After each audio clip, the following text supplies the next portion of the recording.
என் இந்திய தேசம் இது, ரத்தம் சிந்திய தேசம் இது, காந்தி மகான் வந்த கண்ணிய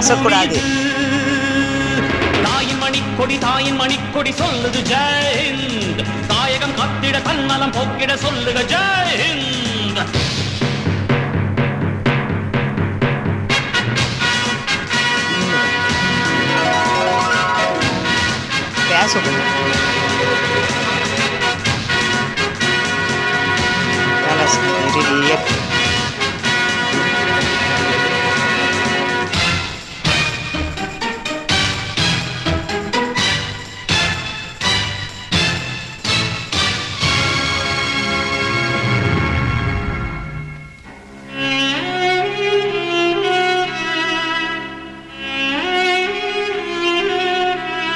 வண்ணம் பல வண்ணம் நம் எண்ணம் ஒன்றல்லோ,